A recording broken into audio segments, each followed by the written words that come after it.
Miriam Lyons is the Executive Director of what I think is one of the brightest, most innovative think tanks around. It's a Centre for Policy Development. She was also the former Policy Coordinator of New Matilda, an Australian website of news, analysis and satire. As the former Director of the Interface Festival of Ideas in Sydney and the Ideas program of Straight Out of the Brisbane Festival, she has a history of bringing policy ideas to new audiences. Miriam has also worked as a freelance writer and researcher and a media development consultant in East Timor. She was a delegate to the 2020 summit and was profiled in the Thinkers category of the Australians Emerging Leader series. As the co-editor of another amazing book that we're not going to sell today, but we will be making it available for sale on the Our Community website and through our newsletters, and I urge every one of you to buy it. It's called Ideas Australia Needs Now. Miriam is a woman we need to hear from right now, as when we often despair about the lack of courage and the lack of vision in this country, it's great to know great people are doing great things. Please make her welcome.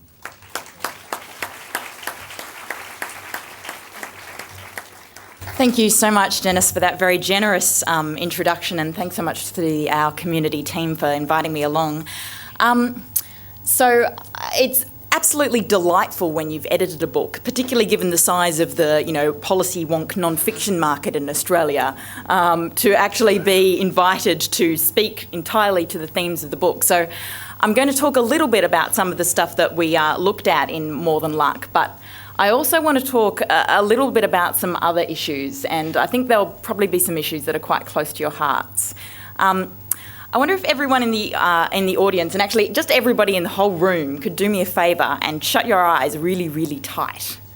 Absolutely everybody. Absolutely everybody. Yep, Dennis is doing it too. There's absolutely nobody peeking here. You people up in the audio box, I want you shutting your eyes here. I want no visual evidence of what I'm about to ask you for. So I want you to put your hand up very, very quietly, so the person next to you can't hear. If you've ever had a sneaking suspicion that the work you do with your community group or your NGO is more important on some level than the work that some other community organisation or NGO out there is doing. Very quietly, everyone's eyes are shut, no one can see you. Okay, put your hands down. You can open your eyes now. I'm not going to tell on anyone.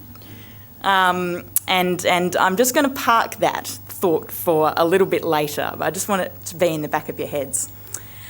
So this is a little bit less of an embarrassing question, so you can keep your eyes open for this one.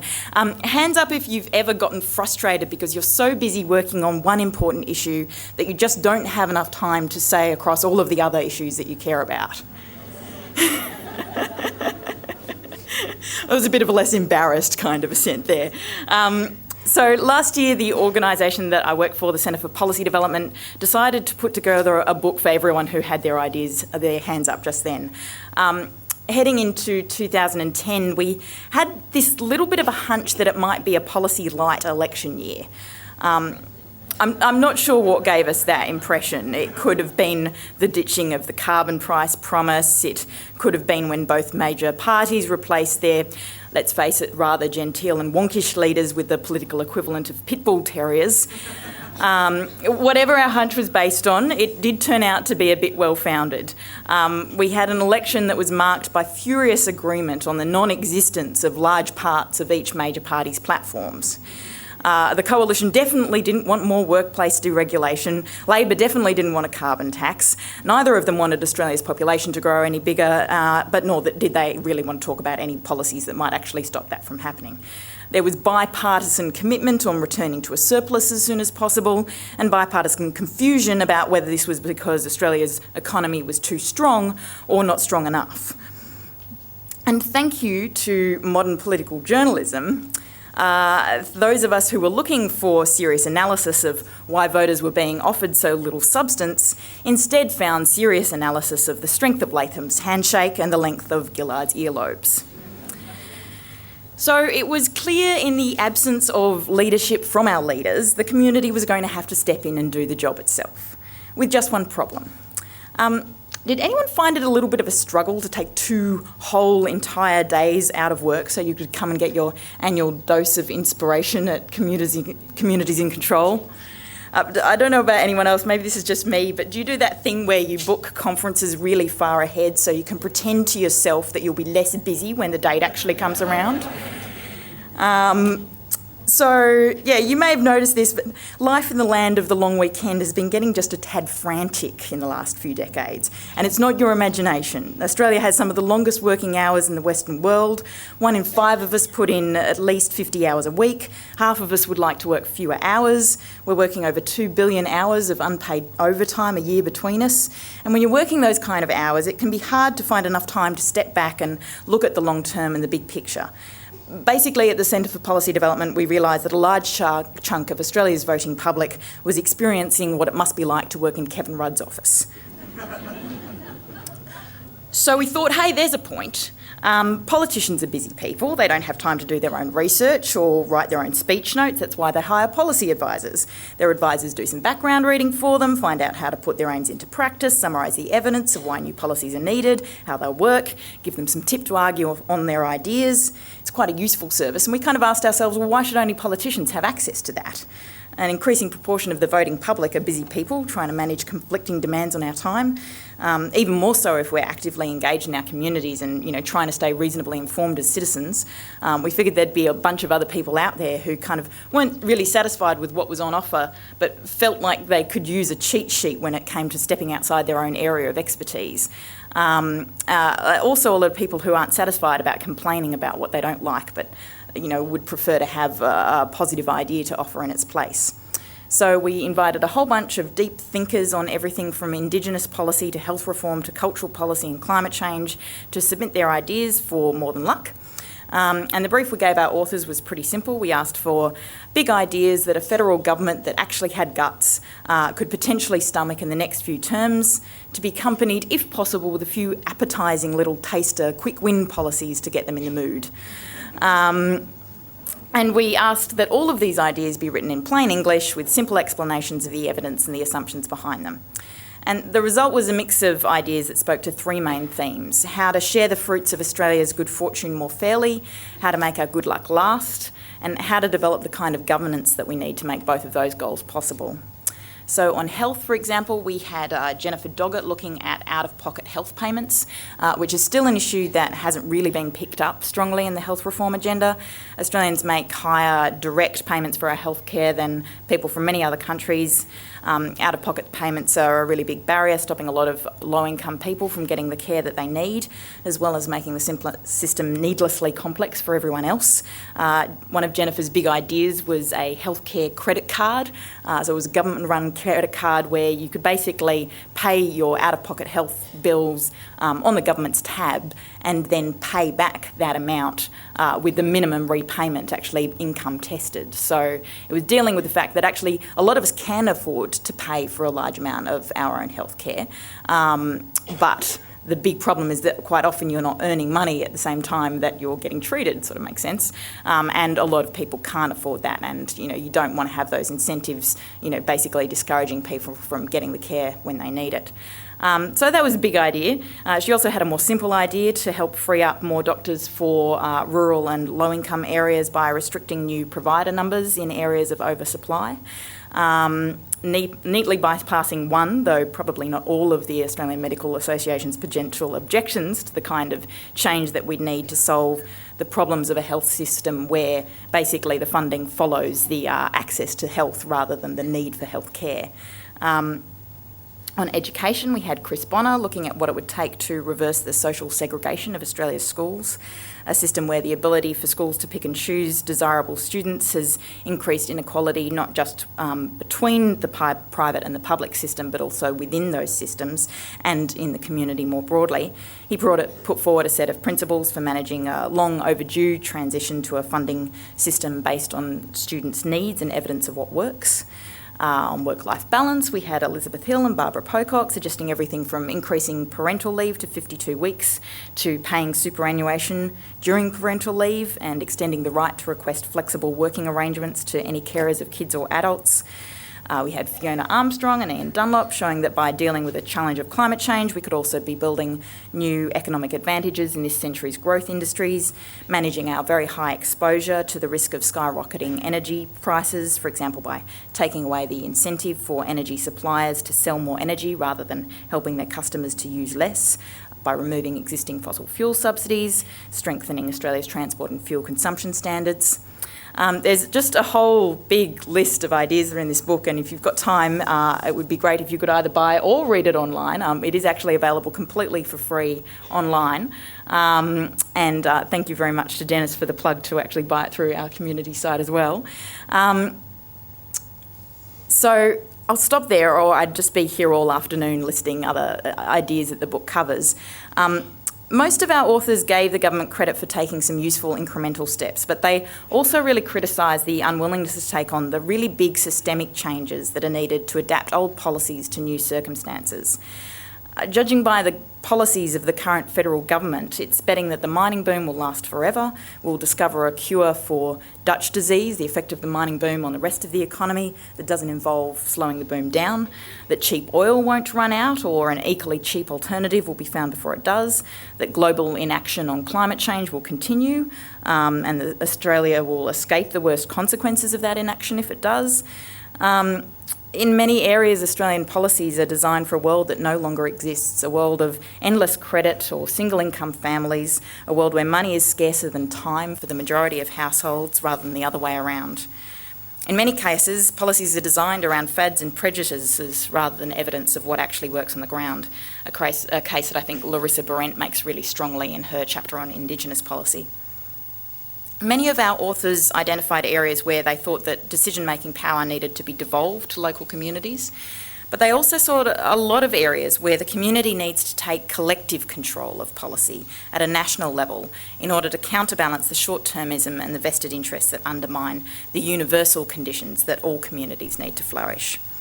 So, of course, playing with ideas is awesome fun, that's why I work in a think tank, it's great, but the important thing is to make them matter.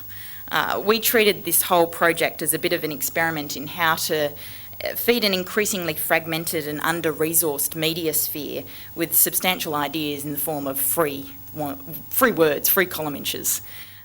So we put an ebook version of More Than Luck out before the election, gave it a Creative Commons licence so that lots of NGOs and online media could syndicate it without having to ask permission first, and a lot of them did.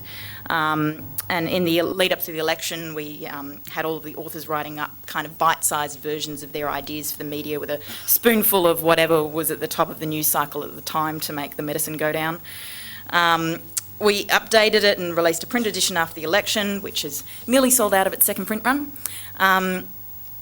So, we've had staffers telling us they're using it for speech writing, businesses buying copies for all their staff, people telling us they're using it to kind of help them win political arguments with their relatives and next-door neighbours. That's all great.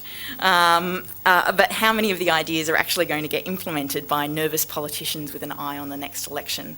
And I think that whole demanding the reform, change, hope now theme, it's really coming home to us at the moment. And it kind of got me thinking before I came to do this speech. That's really the tricky part. And it depends on processes of policy change that are becoming, I think, increasingly confusing for people in the community who want to engage in those processes. So how does change usually happen? How does policy reform work when, in our community team's words, we all go on in the same old way, carrying out our good works in our own corners? I reckon that for any given policy debate, there is a spectrum of ideas that represents a kind of sliding scale of assumptions about values and about what works. So sitting over that spectrum is a window, and inside the window are all of the ideas that are seen as politically realistic at the time. Outside that window, on either side, are all the ideas that are difficult to voice without being seen as unrealistic or idealistic or out of touch or just plain nuts. And policy change happens when the window shifts along that spectrum, for good or ill. And all sorts of organisations play a role in shifting that window, and most organisations have a comfort zone that they're sort of happy operating in, whether that's inside the window or outside the window, or sort of sitting on a sill and dangling a leg on each side. Quite often, smaller and newer groups will take positions outside the window, and well-funded and older groups will tend to take more positions inside the window. And if you kind of think about the political economy of the NGO and community sector, it makes sense that it might be this way. A large part of NGO funding, of course, comes from government, and governments tend to prefer funding groups that either agree with them or that will only push them politely and not too hard. Another large chunk of that funding comes from philanthropic foundations, and foundations like funding direct service provision mostly more than advocacy. It's easier to measure whether or not you're actually making a difference. Advocacy success is very unpredictable and hard to come up with hard metrics on, and everybody likes hard metrics these days. And I suspect that quite a lot of foundations have taken to heart the old saying about being called a saint when you feed the poor and a communist when you ask why the poor have no food. Another large chunk of funding comes directly from public donations, and while it might seem that this is potentially a source of funding for more radical ideas, in practice there's a strong temptation to run campaigns that you think you can win in a fairly short time frame so you can report success and raise funds for the next campaign. And in Australia, some very well-funded right-wing think tanks have been quite effective in dragging the boundaries of that window of political possibility to the right, but with quite different tactics. So here in Melbourne, there's the Institute for Public Affairs. Anyone heard of them? Yep. So they'll often take stances that are really well outside the window. They'll oppose all environmental regulation, they'll deny the science of climate change, they'll talk about removing most workplace protections, and their head, John Roscombe, is really quite open and upfront about this. He says publicly their role is to push the boundaries of debate so that political parties can then have more room to move in that direction. By not moving as far as the IPA wants, they can be seen as pragmatic and considered. And he actually gave an example of this with, when the Institute for Public Affairs argued for radical deregulation of the labour market while John Howard was arguing for work choices. The government was able to say that, essentially its laws were moderate because the IPA were arguing that they didn't go anywhere near far enough. In Sydney, where I live, we have the Centre for Independent Studies, which tends to take positions just inside or outside the window. And interestingly, the Centre for Independent Studies has about 3 times the funding, the last time I checked, of the Institute for Public Affairs. So that's the overall picture, and I'm making a big generalisation here, but I think the community sector generally, as well as specific movements, do tend to be made up of smaller agenda-setting groups that have less money, fewer paid staff and less airtime, but can sometimes be quite effective at pulling the boundaries of political possibility in their direction. And larger, sometimes more cautious groups that will sometimes take up the agendas of those outside the window, make them look respectable, and will also spend a lot of energy slowly pushing in that same direction from inside the window. Now, the good news is that for most part, this picture works really well. Social movements, I think, are effective when they resemble a healthy ecosystem. We have sort of big established canopy organisations and they provide cover to the sort of smaller, fast-growing undergrowth organisations, all taking quite a diverse range of symbiotic approaches. And despite the amount of effort that does get wasted in debates between moderates and radicals over who's more effective, for the most part, a range of approaches that looks like that it's not only inevitable, it's actually necessary to shift that window. The moderates help make the shift in the window look less threatening to people who are inside there, and the radicals help make the steps that are a bit closer to the window look more moderate. So, the existing ecosystem of social change delivered us paid maternity leave, and even if the birth was a few decades overdue. It put mental health, dental health on the agenda. It delivered funding for some really useful programs for the long-term unemployed in the last budget, even if they were sometimes a bit hard to spot amongst the patronising tough love rhetoric. With this model of social change, we've developed universal health insurance that delivers better health outcomes at half the cost of the American system. We took action to protect iconic forests, iconic buildings that are now massive sources of tourism revenue, all of that in the face of opposition from vested interests. we're all giants, we're all standing on each other's shoulders, and though the burden may sometimes feel a little heavy, it works. So the bad news, and it was something that became really obvious to us when we were editing More Than Luck, is that there are also many cases where it doesn't work, and those hard cases are getting more urgent. And in many cases, I think the community sector is actually the only sector that is geared up to deal with them. So I'm just going to rattle off a couple of examples of those hard cases, and I hope we can get stuck into them properly in Q&A. So any policy or set of policies that benefits everyone and therefore has no single constituency or interest group to support it. Was anyone here when Wilkinson and Pickett were talking about their book, The Spirit Level? Why everyone's better under more equal societies? Yep. So, I would put a progressive tax system and policies to limit the growth of inequality in that category. Inequality, the single biggest indicator of the level of mental health problems, life expectancy, infant mortality, obesity, teenage births, trust, things that so many different groups are so deeply affected by and care about. But, where's the Equality Trust in Australia? That's what the UK organisation was that actually helped to promote and fund the Wilkinson-Pickett study. We've got this, massive tax summit that happened, and we've got a follow-up tax summit that's coming up, and the community sector's involvement in that, pushing for things like a progressive tax system, so the kind of nuts and bolts tools that you need for reducing inequality, was barely there compared to the business sector, who were all over it and knew exactly what their collective interest was: cut more tax. I think that this is also true in cases where a system is so ossified, so complex, that incremental change doesn't make that much difference. I'd put things like urban planning and transport policy probably in that category. So, the kind of whole system changes we need for urban transport really aren't going to happen one bus route at a time. The potential benefits of bringing urban planning into the 21st century are absolutely massive, not just because of climate change, but because, for example, for every extra 10 hours Australians spend commuting, they trust each other 5% less. Interesting, yeah? Like another one of those kind of cross-cutting things where, you don't necessarily think it directly impinges on your issue, but it does. Also because the equity implications of huge numbers of low-income households who could potentially be stranded in outer suburbs when peak oil leads to really rapid rises in the cost of petrol. I think any policy that's subject to major tipping points, so people know the idea of tipping points. Malcolm Gladwell kind of popularised it, but actually he nicked the idea from Schelling, who nicked the idea from a 1960s study that looked at how long white families remained in a neighbourhood while the number of black families were increasing. And at a certain point, when one too many black families arrived, the remaining white families would just move out en masse in a process known as white flight. That was called the tipping point.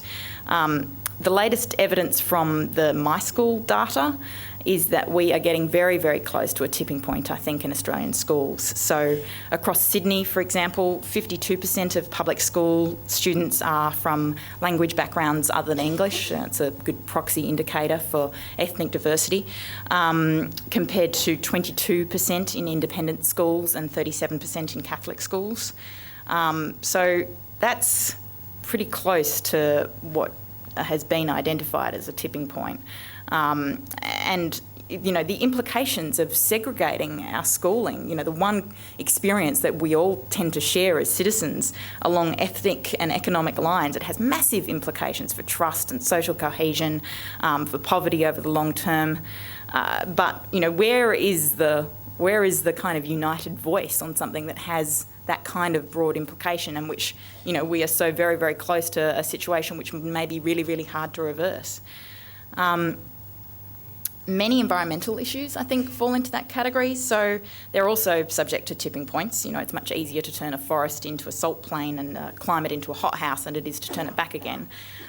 They're also subject to positive feedback. So some of you may be aware that the Arctic sea ice is melting, and as it's melting, there's more dark ocean around it, which means that the dark ocean, which is warmer than the white ice, is melting that ice even more rapidly. So there's a positive feedback loop there that speeds itself up. So many environmental issues are subject to those kind of feedbacks.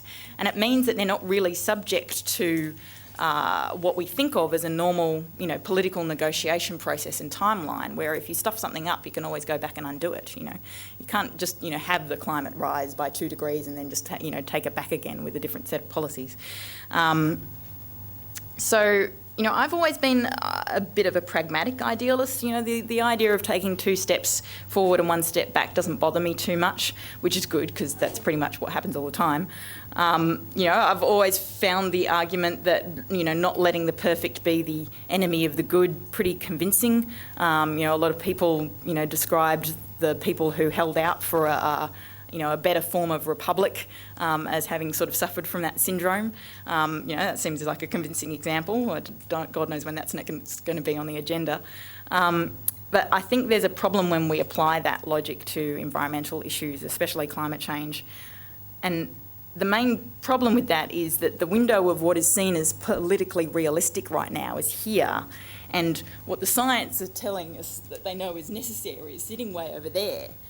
And in between, there's this kind of vast desert of airtime and resources. So that idea of an ecology of social change, the canopy organisations, the vigorous undergrowth can barely get a start. It's out there in the desert between what's seen as politically realistic and what the scientists are telling us we need to do. Those same pressures are true, I think, in the environment sector. So the big established environmental NGOs are all under the same pressure as, any big organisation to win campaigns, stay credible, pretend that 5% targets are a meaningful step towards where we need to be. And in between, we've got tiny little isolated, really low-budget organisations like Safe Climate Australia or Beyond Zero Emissions, who are, actually, trying to, with a volunteer army of engineers, figure out what it would take to turn Australia's whole energy sector renewable in 10 years, which is, pretty close to what the scientists are telling us that we should have done 10 years ago. So all these issues, the urban planning, environmental change, social tipping points, all these issues where our current way of doing things isn't working so well. Unfortunately, business as usual and politics as usual is even less well equipped to deal with them. So politicians have always had a bit of an eye on the next election, but now the instant feedback from focus groups on the one side and the opinion polls on the other side, it kind of means they're trapped between 2 funhouse mirrors. They keep on seeing images of themselves reflected back with less and less clarity. I think, the sort of post-truth politics that the kind of media that we have now allows us to have, where it's he said, she said journalism. In that context, rhetoric can be just completely divorced from policy reality, and no one actually calls it. So you can have people in the US say that Obama's health reforms, are complete socialism, when, any actual objective analysis of where they sit in the spectrum of global health policy shows that it's a really tiny incremental reform that is probably inadequate to do that much to deal with some of their underlying issues. It was very, very conservative, and I think Obama expected to get brownie points for all of the policy compromises. But unfortunately, these days you can make policy compromises and the rhetoric of public debate can go on as if you have not made any and as if you're at the very end of the spectrum on the outside of the window. I think the decline of the political parties as agenda setters has meant that community groups have really needed to take up the slack and, we're the ones that are setting the agendas now. And unfortunately, when it comes to long-term public interest, business isn't really going to save us either. If we needed any more evidence than the global financial crisis for that, their incentives for short-termism, are possibly even worse.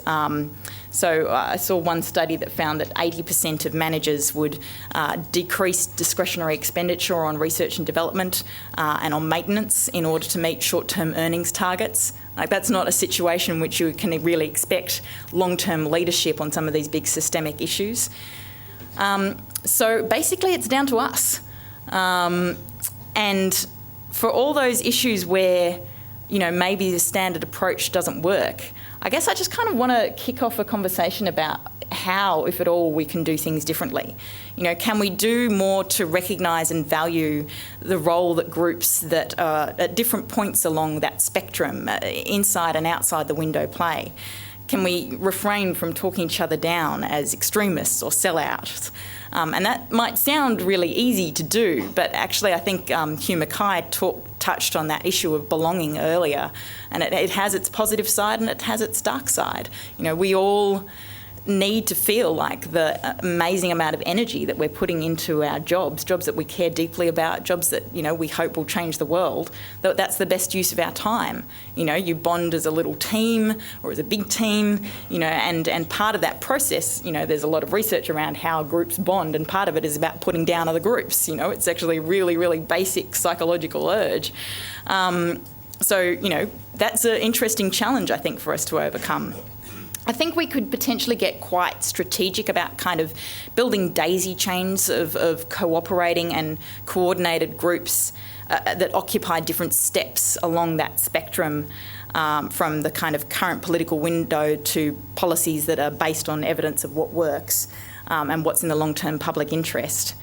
And I think that we can kind of do that on a case-by-case basis. So, analysing whether what we've got as an issue is a sort of issue where business as usual can work, in which case great, or whether we've got a special case on our hands.